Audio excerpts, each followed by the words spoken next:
Tandle Hill Country Park in Royton comprises 42 acres of mixed wood and grassland. It's situated between Oldham and Rochdale, and it has commanding views of Royton,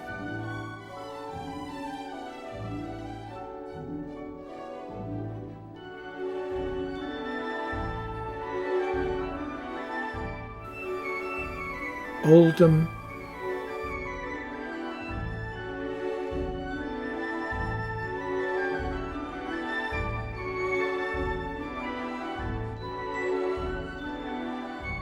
Rochdale and Manchester.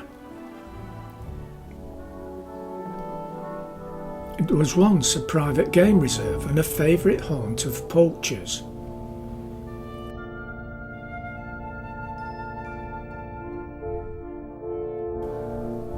Tandle Hill has had a variety of owners over the years, but in 1919 it was bought by Norris Bradbury, a retired mill manager and Royton councillor.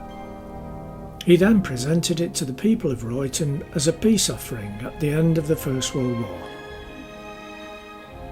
At the Uswood Road entrance to the park is a granite stone commemorating the gift. It bears the inscription, Tandle Hill Park and Woods. These grounds are the gift of Norris Bradbury Esquire, JP, of Tinwold Mount, Shore Road, Royton, as a thank offering for peace after the Great European War 1914-1919, and it's dated the 6th of September 1919.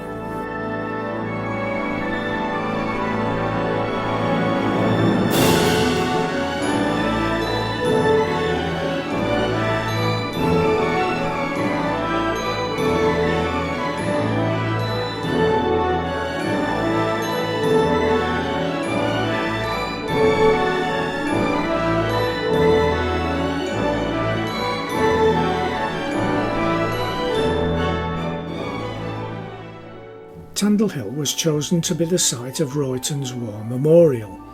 It was unveiled on the 22nd of October 1921 by the Earl of Derby, in memory of the men of Royton who gave their lives for the freedom and honour of their country in the Great War 1914 to 1918. The obelisk was originally made of Portland stone, with a figure, the symbol of peace, and ornamentations in bronze, designed by John Ashton Floyd. The obelisk was replaced in August 1924 by one made of granite, after the original failed to withstand the Royton weather. The Park and Woods is now a jewel in Royton and Oldham's crown, and was created a country park on the 1st of July 1971.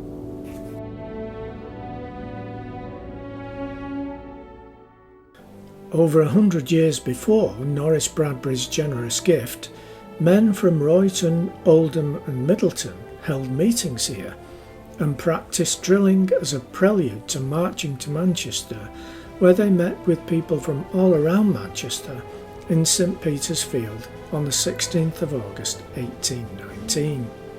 Over 60,000 people gathered there to protest against the Corn Laws, the rising price of food and voting rights. The local magistrates ordered the militia to disperse the crowd.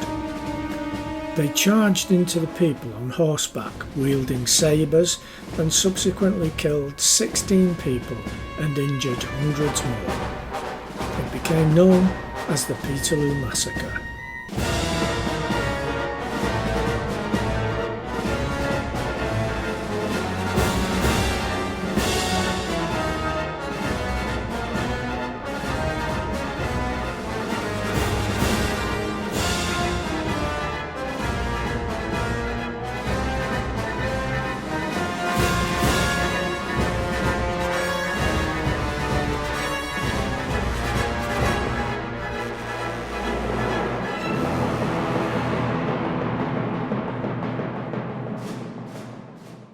On the 18th of August 2019, a picnic was held in Tandle Park to celebrate the 100th anniversary of Norris Bradbury's gift and to commemorate the 200th anniversary of Peterloo.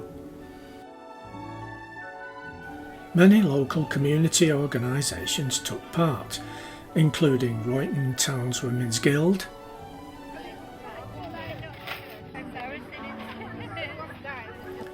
the Shaw and Crompton Events Group, along with Oldham Play Action Group and the Rotary Club.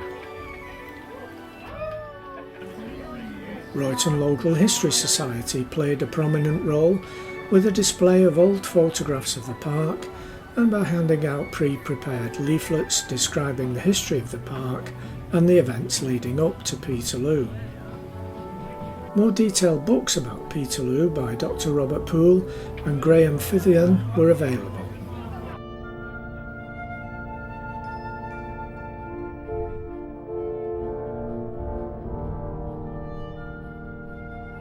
Oldham Amateur Radio Club set up an amateur radio station and contacted many radio amateurs both locally and around the world, passing on information about the event.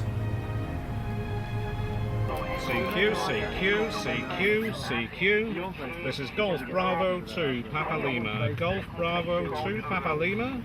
Special event station commemorating the Peterloo Massacre. Golf Bravo 2 Papa Lima. Special event station.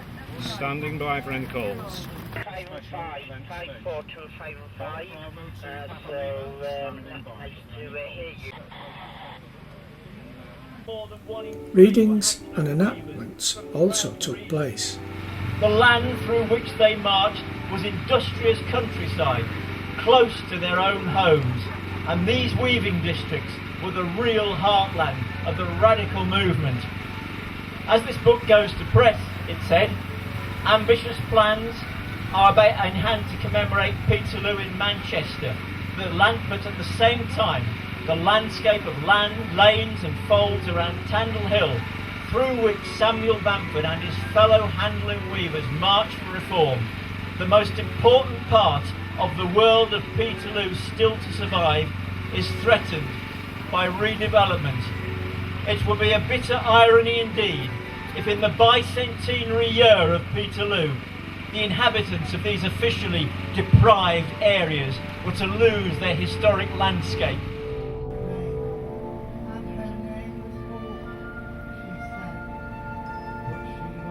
Oh, that maiden most serene was walking with a quiet mien, and anarchy, the ghastly birds, lay dead, earth upon the earth. The climax of the event was a march to the War Memorial, simulating what might have taken place 200 years earlier.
A new memorial stone had been erected next to the war memorial.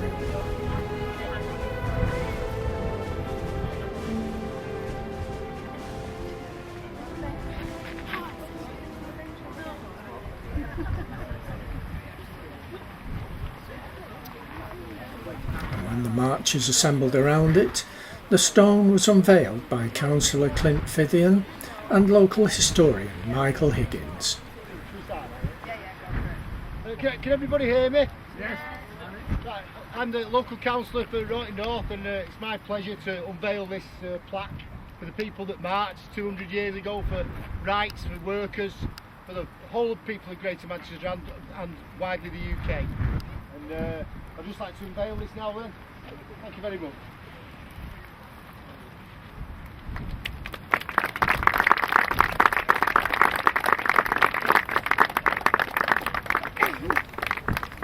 The blessing is by the Reverend George Hollowood, Vicar of St Paul's Church, the parish church of Royton. Right, good, okay.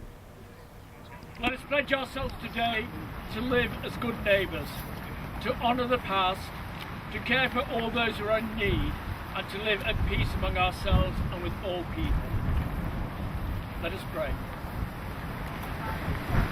Lord God, Father of all, we pledge ourselves to serve you in this community of Royton.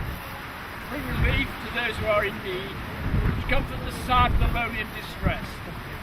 Keep us ever mindful of the struggles of the past, the achievements of former generations, and of this place where we make our home, now in the days to come. Amen. In faith in Christ and for the benefit of this community, we dedicate this memorial in remembrance of Peterloo, to the glory of God, in the name of the Father, and of the Son, and of the Holy Spirit. Amen.